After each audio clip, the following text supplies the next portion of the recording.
everyone, and welcome back to Rich's Rides and Restorations.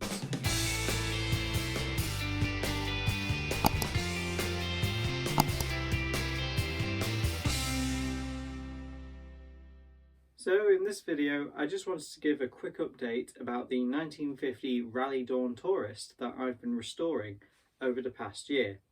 But first, I'd just like to send a huge thank you to everyone who has subscribed to the channel over the past year and a half, to everyone who has liked the videos, who has left comments on them. We've just hit 333 subscribers, so we've more than trebled the number of subscribers since the beginning of this year. So thank you everyone for your support. So to mark the occasion, I'm going to be doing a channel Q&A. So if you have any comments or questions about the channel or about the projects, about specific bikes, about stuff that I do, please leave your questions in the comment section below and I'll answer them in a forthcoming video, or maybe even a live stream if that's what people would like to see.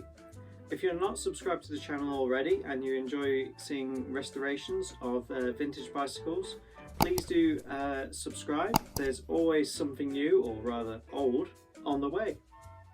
So with that, let's go on with the update about the 1950 Raleigh Dawn Tourist. If you've not seen the previous videos about this bike, I'll just give a quick recap. I picked up this bike along with a 1940 Raleigh Ideal Safety.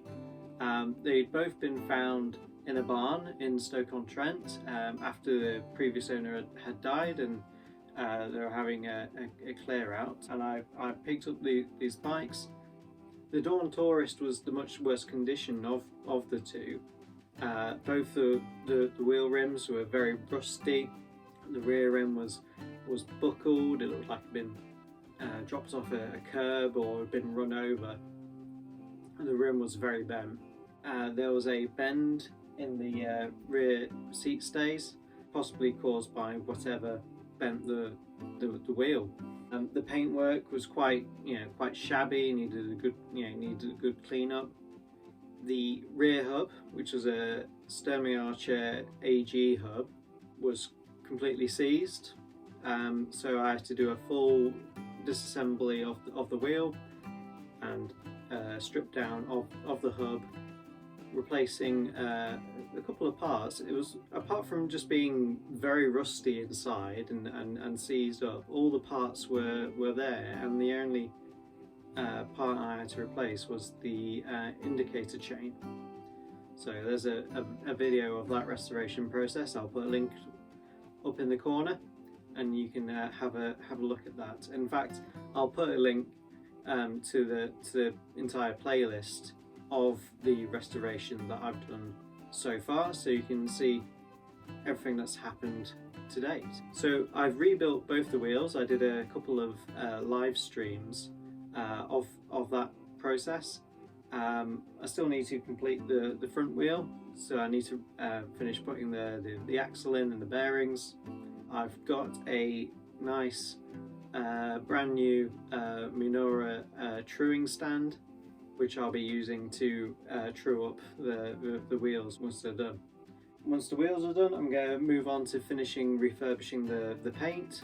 I'm still in two minds about whether to do a complete repaint or to put a clear coat over it, or just do what I've been doing so far, which is flattening it back with some T-cut to remove all the grime and to bring it up nice and shiny, but leaving the patina of the rust on the frame to kind of show the history of the bike, because, well, I'm not 100% sure whether or not this is the original paint, but if it is the original paint, it's only original once, right?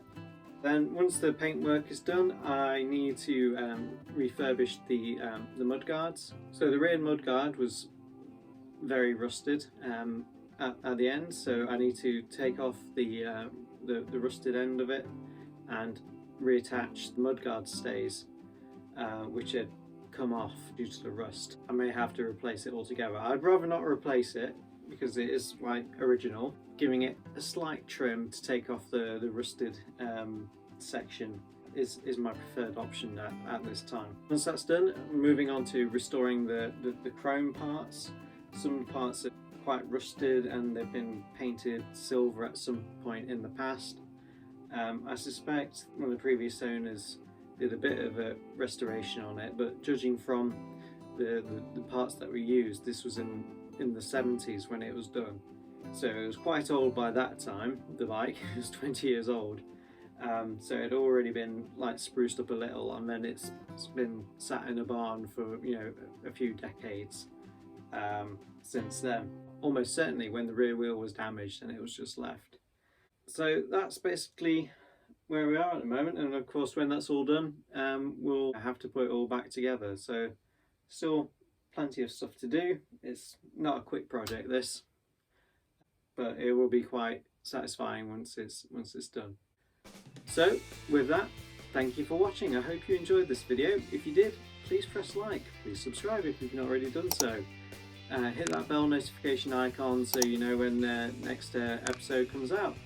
And if you have any comments or suggestions, please leave them in the comment section below. And until next time, bye for now.